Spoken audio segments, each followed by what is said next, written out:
Perfecto. Hola. Hola, buen día, Buen día. Buen día. ¿Nos escuchan? Buen día.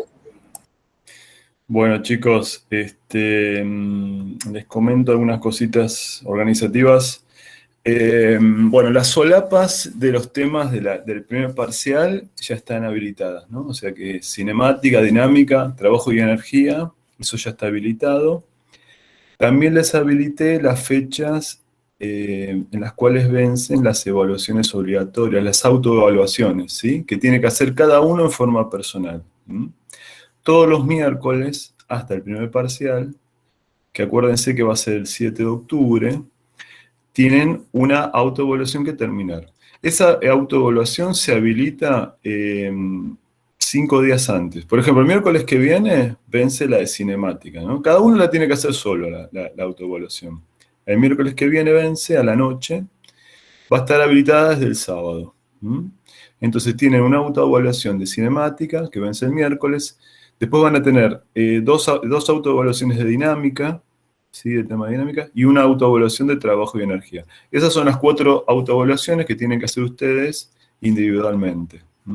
Acuérdense que, no sé si lo comenté en la primera clase, pero es importante que hagan las actividades que nosotros les proponemos como obligatorias.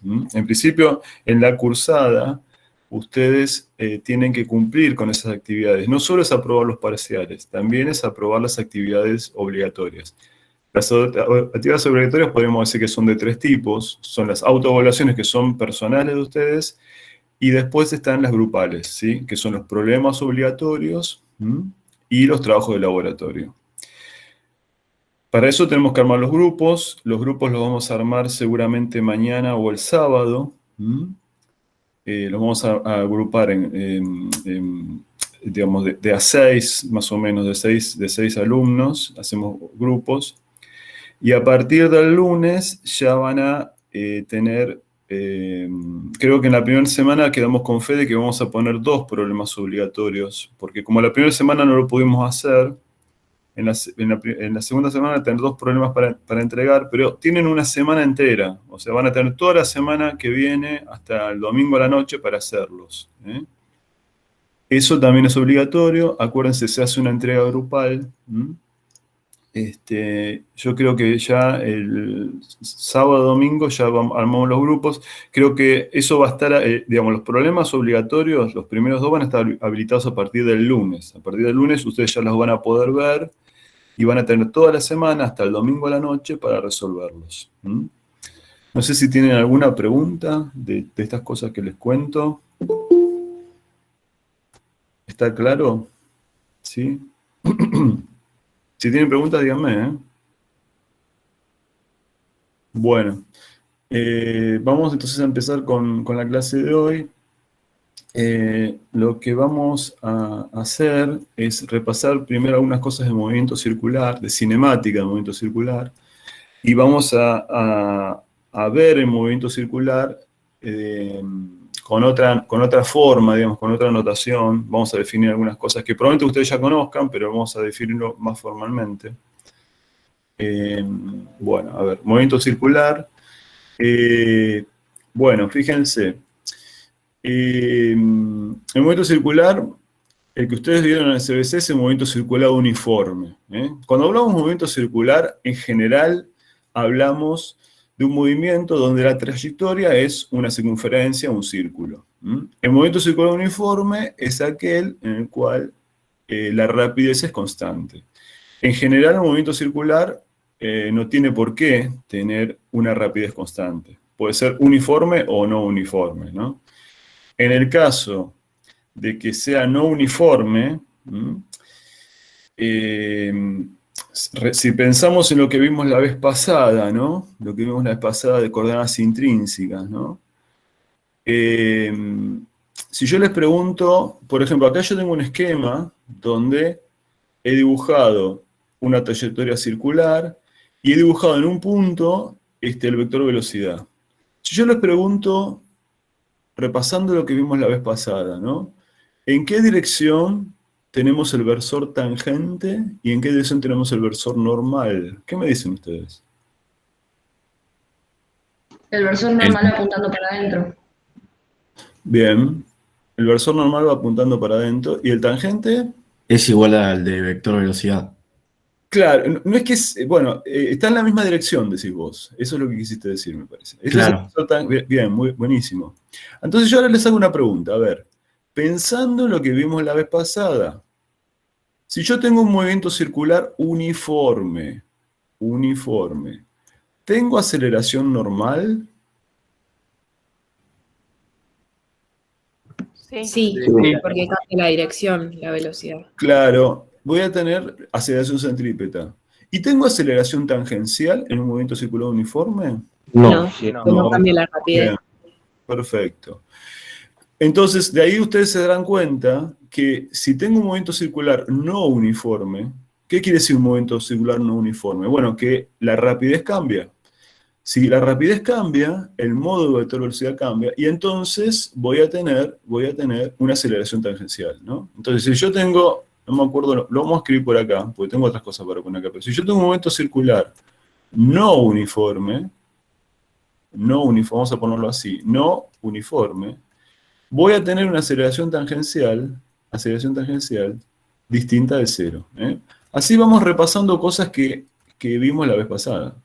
¿Eso se entiende entonces? ¿Sí? Bueno, acá hay algo que quizás está bueno que discutamos y que hablemos, que tiene que ver, es importante para el movimiento circular. Si yo les pregunto cómo se define un ángulo en radianes, ¿ustedes qué me dicen? ¿Qué es un ángulo en radianes? ¿Qué era el radián? Ustedes seguramente saben hacer la cuenta, ¿no?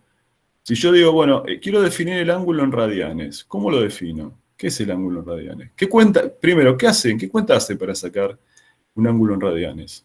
Si tenemos un ángulo en sus grados, podemos multiplicar por pi sobre 180. Muy bien, perfecto. Esa es la forma de pasar de grados a radianes. Pero si yo les pregunto, ¿cómo es la definición? No sé si lo... Sí, Un radián es la amplitud recorrida en un arco, en el arco de un círculo, sí. igual al radio de ese círculo.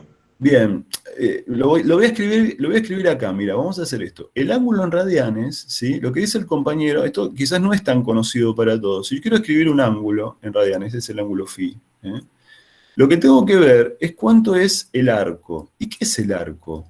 El arco es ese pedacito de circunferencia, esta distancia que tengo acá. Estoy haciendo un mamarracho acá, espero que lo entiendan. ¿El arco qué es? Es la distancia en la circunferencia, ese pedacito, ese es el arco, ¿no? El arco dividido el radio, esa es la definición de radianes. Esa es la definición de radianes. ¿Eso lo conocían? ¿Lo conocen eso? ¿O no? No, Sí, yo, sí. yo no lo conocía personalmente. Bueno, hay que empezar a repasar. Todo lo que ustedes no conozcan, me los preguntan a nosotros, pero también véanlo en los libros. Fíjense, el arco, cómo se define un ángulo en radianes, es la distancia de la circunferencia, el pedacito de circunferencia dividido el radio. Ahora, si yo tengo un pequeño ángulo, un diferencial de ángulo, ¿no? Vamos a decir que ahora esto es, no sé, 0,1 grados bueno, hay que pasarlo a radianes. 0,1 radianes. Si yo tengo un diferencial de ángulos, esta distancia que tengo acá, la distancia del arco, va a ser también muy pequeña. La voy a llamar diferencial de arco. ¿Está bien? Diferencial de arco. Entonces, si phi es S sobre R, diferencial phi, un pequeño ángulo, es diferencial S sobre R. ¿Está bien? Entonces, si pasan el R multiplicando, nos queda esta ecuación que está recuadrada en blanco. Una pequeña variación en el arco es el radio por una pequeña variación en el ángulo, cuando el ángulo está medido en radianes. El ángulo, ojo, está medido en radianes este ángulo. Bien. Bueno, hay varios parámetros importantes en movimiento circular, pero hay dos magnitudes físicas muy importantes que son la velocidad angular y la rapidez o la velocidad. Fíjense cómo estoy escribiendo esto. Pongo esta letra B minúscula. no le puse arriba la rayita de vector. Entonces, ¿qué significa esto? ¿Qué estoy escribiendo acá? Rapidez. La rapidez es el módulo de vector velocidad. Fíjense, eso es importante que lo vayan aprendiendo, que lo vayan aprendiendo. Yo acá escribí un módulo, no le estoy poniendo la rayita de vector. Entonces de acá voy a escribir también un módulo. Bueno, ¿y la rapidez qué es? Bueno, la rapidez es la distancia recorrida, ¿no es cierto? Si estoy en una circunferencia voy a recorrer un arco. La rapidez es la distancia recorrida, el arco, ¿sí? El arco, lo que recorrí, sobre el tiempo. Si recorrí poquito, porque tomé poquito tiempo, es diferencial de arco sobre diferencial de tiempo. ¿No es cierto? ¿Se entiende eso? ¿Está bien? Eso sería como la definición de la rapidez. La rapidez es el diferencial de arco sobre diferencial de tiempo. O si ustedes quieren, es la derivada del arco respecto al tiempo. Pero por lo que estamos viendo acá arriba, por la ecuación que está recuadrada acá, fíjense, diferencial de arcos es R por diferencial de ángulo, ¿no? Pero el diferencial de ángulo respecto al tiempo, ¿qué es esto? ¿No sería la velocidad angular o la aceleración? Claro, es la velocidad angular. La velocidad angular justamente me indica cómo varía el ángulo. Cuando más grande sea la velocidad angular, quiere decir que más rápido varía el ángulo. Entonces, de acá nosotros podemos decir, vamos a definir primero, esto que defino acá es el módulo de la velocidad angular, porque la velocidad angular también es un vector. Esto es el módulo. El módulo de la velocidad angular es cómo varía, digamos, la derivada del ángulo respecto al tiempo. Cómo varía el ángulo con el tiempo, ¿no? Cuando más grande varía el ángulo, mayor va a ser el módulo de velocidad angular. ¿Y qué vemos acá? Vemos una relación que ustedes conocen muy bien. Esto lo han usado en movimiento circular uniforme, ¿no? La rapidez es la velocidad angular por el radio. Esta la conocen perfectamente del CBC, ¿no? ¿Sí? ¿Sí o no? Sí. Bien. Sí. O sea, lo que yo les digo es la derivada del ángulo respecto al tiempo, lo reemplacé por la velocidad angular, y ahora digo, bueno, rapidez es módulo de velocidad angular por el radio. Podemos hacer una analogía a lo que hacíamos cuando trabajamos con velocidad instantánea, ¿no? O sea, en general, en cualquier movimiento circular, la velocidad angular puede cambiar. Si tengo un movimiento circular no uniforme, la velocidad angular va a cambiar, ¿sí? Si cambia, eso significa que, bueno, voy a poder definir la velocidad angular media. ¿Cómo la defino la velocidad angular media? Bueno, haciendo algo similar a lo que hicimos con la velocidad media o la rapidez media, ¿sí? Es la variación del ángulo sobre el tiempo, eso me va a dar, la variación del ángulo sobre el tiempo me va a dar la velocidad angular media. La velocidad angular instantánea, ¿cuándo la vamos a tomar? Bueno, la vamos a tomar igual que antes, cuando el delta t tiende a 0. Cuando delta t tiende a 0, vamos a tomar la velocidad angular instantánea, o directamente velocidad angular, le vamos a decir, ¿no? O sea, perdón, esto lo dejamos para después. Lo que les digo es que la velocidad angular instantánea es la derivada del ángulo respecto al tiempo, ¿no? Eso es muy parecido a lo que hicimos con el vector velocidad, ¿no? Ahora, si la velocidad angular varía en el tiempo, vamos a tener una magnitud que mide cómo varía. Esa magnitud la vamos a llamar aceleración angular. ¿Y qué será la aceleración angular? Bueno, es la derivada, ¿no? La derivada de la velocidad angular. La aceleración angular también es un vector. Entonces acá lo que estoy haciendo es escribir el módulo, ¿no? Fíjense que no le pongo la rayita de vector. Todas estas cosas que estoy acá, cuando no le pongo la rayita de vector, significa que estoy escribiendo el módulo.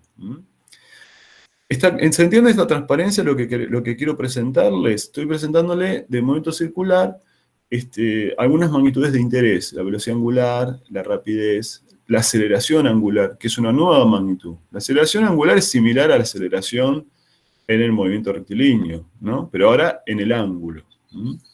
¿Alguna pregunta?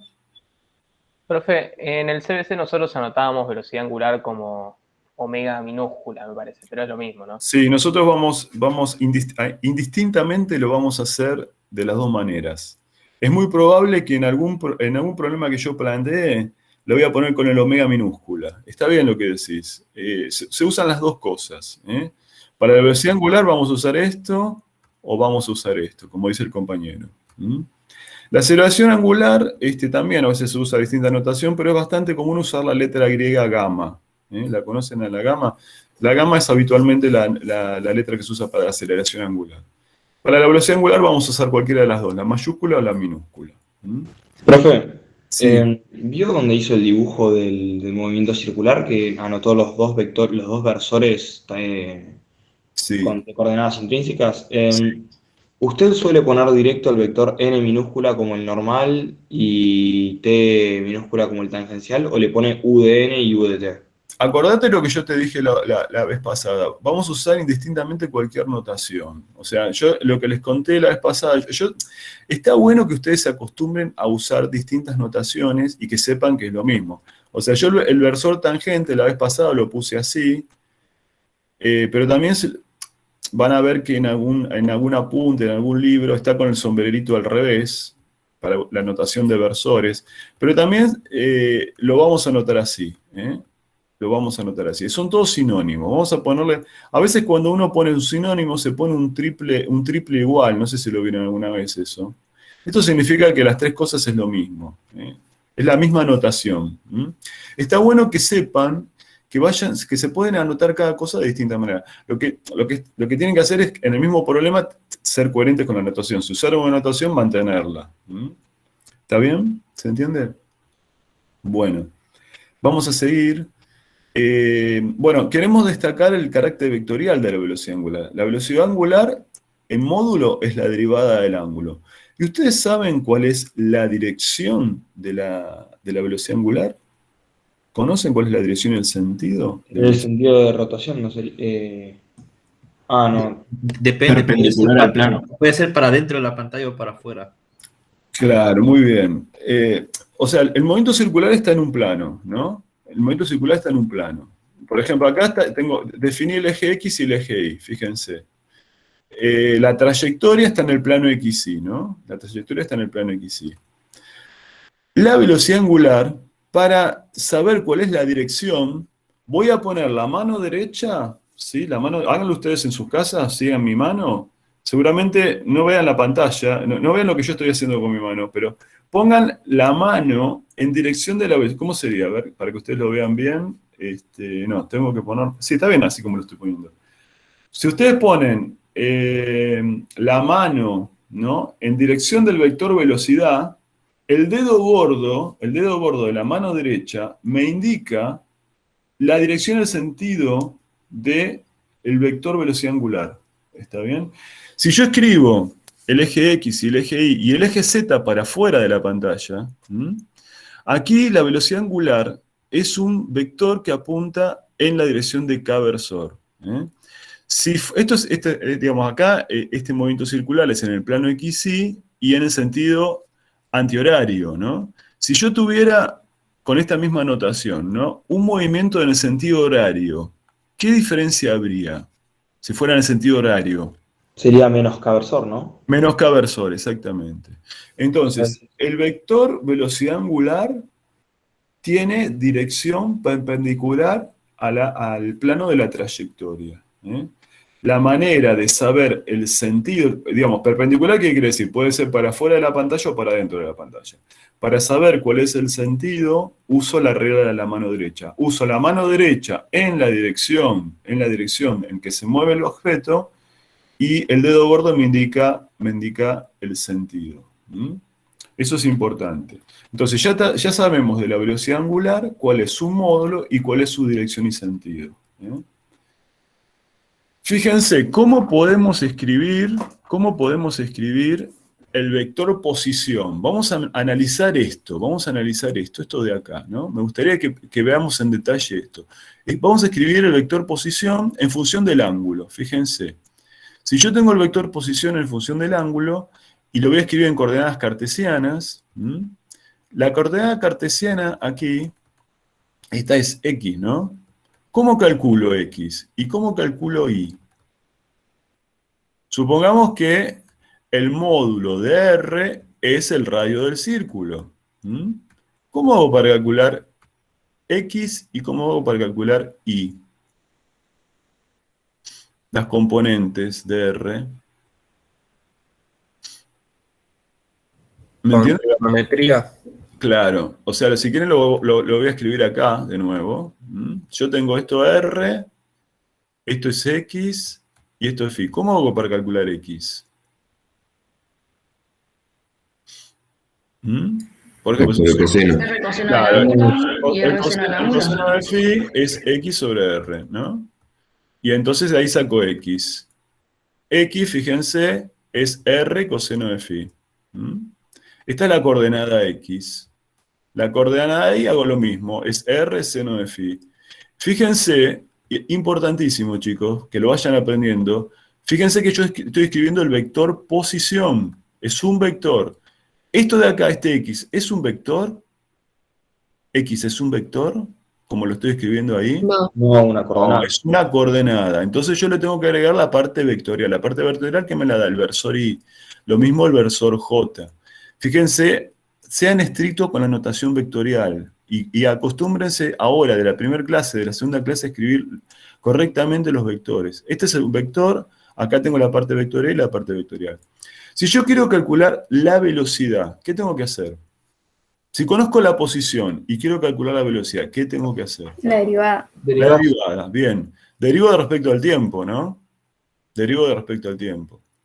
Y entonces, ¿qué es lo que está cambiando? ¿El radio del círculo cambia respecto al tiempo? No, en este caso No. no. ¿Qué es lo que cambia en el R? ¿Qué es lo que cambia en el tiempo? ¿Qué es lo que cambia en el tiempo? los ¿El versores. ángulo? ¿Los versores cambian? ¿El I-versor cambia en el tiempo? No, No, pero la el ángulo. dirección. El ángulo. El ángulo, claro, muy bien. Entonces, ¿cómo hago para hacer la derivada? Bueno, lo que tengo que hacer para la derivada, vamos a escribirlo, a ver en negro acá. Si yo hago la derivada de R, fíjense, el R no cambia, quedamos. Entonces sale fuera de la derivada. El versor tampoco cambia. ¿Mm? ¿Cuánto es la derivada del coseno? ¿Cuánto es la derivada del coseno? Menos seno. Menos seno. Menos Menos seno. seno. Menos Muy seno. bien, menos seno de phi. Y si uso la regla de la cadena, ¿qué tengo que hacer ahora? Nos Porque esto queda cambia. por omega. Por la Claro, nos derivada. queda de phi a de t, ¿sí? Pero de phi a de t, ¿qué es esto? ¿Qué es de phi a de t? La derivada de phi respecto al tiempo, ¿qué es? El módulo de Velocidad omega. angular. El módulo de la velocidad angular, muy bien. ¿Eh? Bueno, entonces ahí tenemos, fíjense, acá escribí menos r, seno de phi por i-versor, la velocidad angular la pasé multiplicando afuera, la saqué de factor común. Hacemos lo mismo con la parte de la coordenada i, la derivada del seno, ¿cuánto es? Es el coseno positivo, ¿no? Por la derivada del ángulo, o sea, me parece un omega. ¿Eh? Entonces, fíjense, acá escribí el vector velocidad angular, perdón, el vector velocidad en función de R, ¿no? Lo que es muy interesante, que quiero que hagan como ejercicio de deber, es mostrar esto que está en rojo. Escriban ahora ustedes el omega de esta manera. El omega es esto, ¿no? Hagan este producto vectorial. Hagan omega producto vectorial con R. Queda como deber para hacerlo. ¿Cómo tengo que hacer el producto vectorial? ¿Qué debería hacer si quiero hacer un producto vectorial? ¿Qué hacen ustedes? IJK, JI. Claro, IJK, IJ. ¿no? Entonces ponemos acá 0, 0, omega, y acá pongo, bueno, la coordenada X de R, la coordenada Y de R, hago el producto vectorial, hago el determinante, ¿no? ¿Hacen ustedes? ¿O qué hacen? ¿Hacen el determinante? Sí. Bien, hacen el determinante y verifiquen que el resultado del producto vectorial le da la velocidad instantánea. Es un ejercicio, ya está casi hecho, lo tienen que terminar ustedes. Me gustaría que lo hagan como ejercicio de deber para que verifiquen esa identidad. Esa identidad que tenemos ahí es una identidad muy importante, que la vamos a usar en movimiento circular. La velocidad es omega por r. Siempre que tengamos un movimiento circular, vamos a poder usar esa identidad. ¿Me siguen hasta acá, se entiende? ¿Está claro? Sí. Siempre vamos a agarrar que la dirección de la velocidad angular sea perpendicular al plano, o sea que podemos tomar que ya está multiplicada por el versor K, ¿no? Sí, depende como, en este caso el K me coincide con la velocidad angular, porque yo lo definí así, pero en otro sistema puede no coincidirte, depende del problema, ¿no? Ok, perfecto. Bueno. Ahí tiene la flechita, o sea que no es el módulo. ¿Cómo? Perdón. Cuando pones velocidad es igual a omega con la flechita, no con el módulo. ¿En dónde? ¿Acá? En la última identidad que... Acá, en este. Espera, No, espera que... lo último, cuando ya, o sea, cuando pones velocidad es igual a omega por r. Claro, no, ahí, acá, fíjate, muy importante, está buena la pregunta que me decís y te respondo. Este omega es un vector. El producto vectorial siempre se hace con vectores. Con vectores, Entonces, claro, sí. O sea que omega acá es un vector, no es el módulo. Vos me preguntaste si era el módulo. Es un vector. Fíjate cómo lo estoy escribiendo. El vector omega, mirá esta identidad. Está bueno lo que me preguntas. El vector omega es el módulo por el versor K.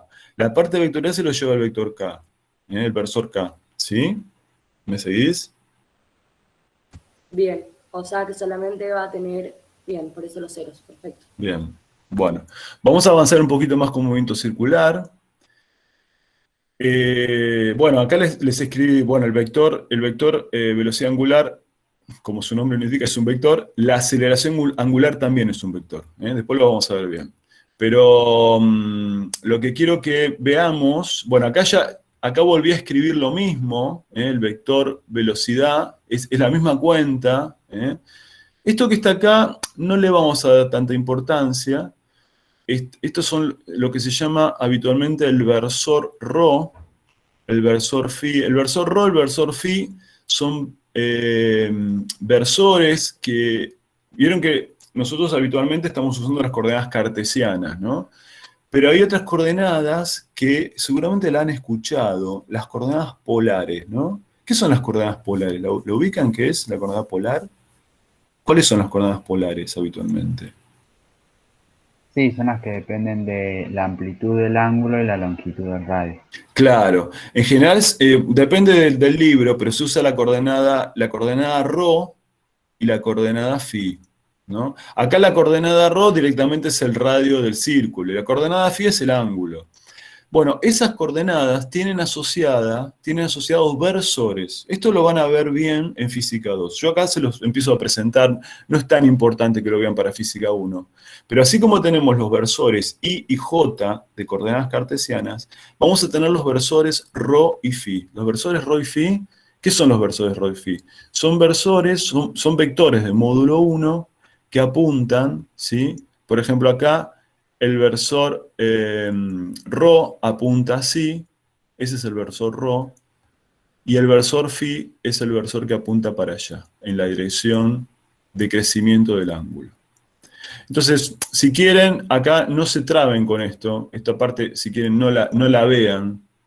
Esta parte no es tan importante que la vean. Es importante para que la sepan después en futuro, en la Física 2, pero acá lo importante es que entiendan que el R lo escribimos así, como hicimos en la transparencia anterior. Calculamos la derivada del R, me da la velocidad, y la velocidad es un vector que es tangente, ¿sí? Que coincide acá, ese vector tangente coincide con este versor de coordenadas polares, el versor de coordenadas polares.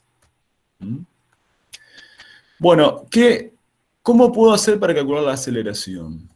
¿Qué tendría que hacer para calcular la aceleración? Derivar la velocidad. Derivar la velocidad. Y lo vamos a hacer de la misma manera. Vamos, bueno, la velocidad la puedo escribir así, como ya lo hicimos en la transparencia anterior. Vamos a derivar la velocidad, vamos a derivar el vector velocidad. Entonces, fíjense que cuando yo derivo el vector velocidad, ¿dónde tengo dependencia con el tiempo? ¿Qué cosas varían con el tiempo? Acá en esta el último recuadrado, el último que tengo recuadrado. ¿Qué cosas varían con el tiempo? Díganme El ustedes. ángulo Sí. Acá, y, usted en el cursor, sí. El ángulo, bien. ¿Y qué más? y omega no. Claro, omega en principio puede variar. Omega puede variar. ¿Está bien? Porque es un movimiento circular general.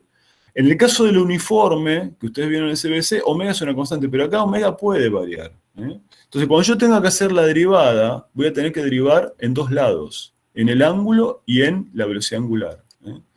Entonces, lo primero que podemos hacer es tomar el caso que ustedes conocen del CBC. El caso que conocen del CBC es el movimiento circular uniforme. Entonces, si tenemos el movimiento circular uniforme, omega es constante, entonces ahí sí podemos, ese es el caso más simple. Si omega es constante, bueno, la única dependencia que tenemos está en el ángulo. La derivada del seno, ¿cuánto es? ¿Cuánto es la derivada del seno? Coseno. Coseno, muy bien. Por la derivada del ángulo, o sea que nos aparece dos veces derivado del ángulo, o sea, nos aparece dos veces el omega cuadrado. Y la derivada del coseno es menos el seno. Es menos el seno. ¿Sí? Entonces acá lo interesante es que si nos aparece, si tenemos un movimiento circular uniforme, la aceleración, fíjense, da en una dirección que es, fíjense, acá puse el versor ρ, es menos el versor ρ, ¿no? Entonces, el versor ρ era un versor que iba para afuera. En el caso del movimiento circular uniforme, la aceleración va en la dirección del versor normal, que fíjense que el versor normal, en la notación que yo estoy usando, es menos ρ. Es menos ρ. ¿Está bien? Es menos ρ. ¿Está bien eso? Que el movimiento circular uniforme me haya dado así la aceleración. Sí, ¿no? Porque es el movimiento, hay una aceleración centrípeta. Yo lo que quiero mostrarles acá es cómo usamos una notación vectorial para escribir a las magnitudes de interés. ¿Qué pasa si omega no es constante? Bueno, si omega no es constante, voy a tener que, cuando haga la derivada, tengo un producto acá, ¿no? Tengo un producto. Si omega no es constante, lo que tengo que hacer es primero derivar la primera parte y después derivar la segunda parte. ¿Cómo dijimos que se llamaba la derivada de la velocidad angular? ¿Cómo lo llamamos eso? Aceleración angular. Claro. Entonces, si omega no es constante, a ver, vamos a ver, si omega no es constante, entonces tengo la primera parte, que es cuando derivo esto multiplicando por este sin derivar. Y ahora tengo que dejar este sin derivar por la derivada de la velocidad angular. Entonces, cuando en general, yo voy a tener entonces dos contribuciones. Una contribución que tiene que ver con la aceleración normal y una contribución que tiene que ver con cómo varía el módulo de la velocidad angular. ¿Cómo varía el módulo de la velocidad angular? Si uno mira un poquito esto y lo compara con lo que estamos escribiendo acá, fíjense que la dirección que tiene este segundo término es la misma dirección de la velocidad, O sea que, ¿en qué versor va? Bueno, en el versor tangente. Entonces acá volvemos a ver algo que habíamos, si quieren, analizado, ¿no? Cuando yo tengo un movimiento circular en general, tengo dos contribuciones. Una contribución que tiene que ver con la aceleración centrípeta, que va en la dirección normal, y una contribución que tiene que ver con una aceleración tangencial, que me indica cómo varía la velocidad angular. Acuérdense la relación que teníamos, esto ya lo conocen del CBC, la rapidez es omega por R, ¿no? Si omega varía, la rapidez varía, ¿no? Entonces, si la rapidez varía, tengo aceleración tangencial distinta de cero. ¿Mm? O sea, lo que quiero que vean acá es que en un movimiento circular general, vamos a ponerle la letra G de general, yo tengo dos contribuciones. Una contribución que tiene que ver con la aceleración normal, que es la que causa el cambio en la dirección del vector velocidad. Y tengo una contribución que tiene que ver con la aceleración tangencial, que es la que me indica cómo varía el módulo del vector velocidad, o sea, cómo varía la rapidez. ¿Me siguen, chicos? ¿Entendió? Estamos viendo movimiento circular en general y estamos repasando cosas, agregando algunas cosas, algunas definiciones, y estamos enganchándonos con cosas que vimos la clase pasada, ¿no? La aceleración tangencial, la aceleración normal. ¿Está claro? ¿Se entiende? Sí. ¿Sí? Bueno, movimiento circular es un tema importante. Hay algún problema en la guía, en la parte de cinemática, pero lo vamos a usar muchísimo en Física 1. Lo vamos a usar también en la guía que sigue, que es la que vamos a empezar a presentar ahora. Vamos a empezar ahora con la guía 2. Vieron que yo les dije que íbamos a ir muy rápido al comienzo, porque tenemos que, si bien tenemos temas nuevos que dar en cada una de estas unidades, son cosas más que nada de repaso de cosas que ustedes vieron en el CBC. Entonces tenemos que ir más rápido para dedicarle tiempo a los temas nuevos, que los vamos a ver después.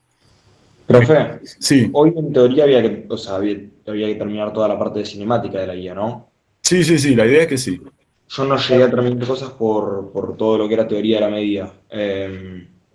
Nada, bueno. No, está bien, no hay problema. Lo importante es que ustedes vayan haciendo los problemas, nos hagan consultas, los pueden consultar en el foro, pueden consultarle a Germán en el WhatsApp, nos pueden consultar en las clases también. En las clases nos pueden hacer dudas, de consultas de los problemas, de las dudas que tengan.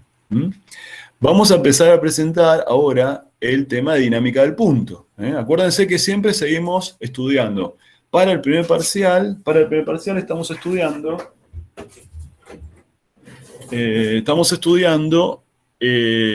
la física del punto. O sea, estamos viendo un único punto, una masa puntual.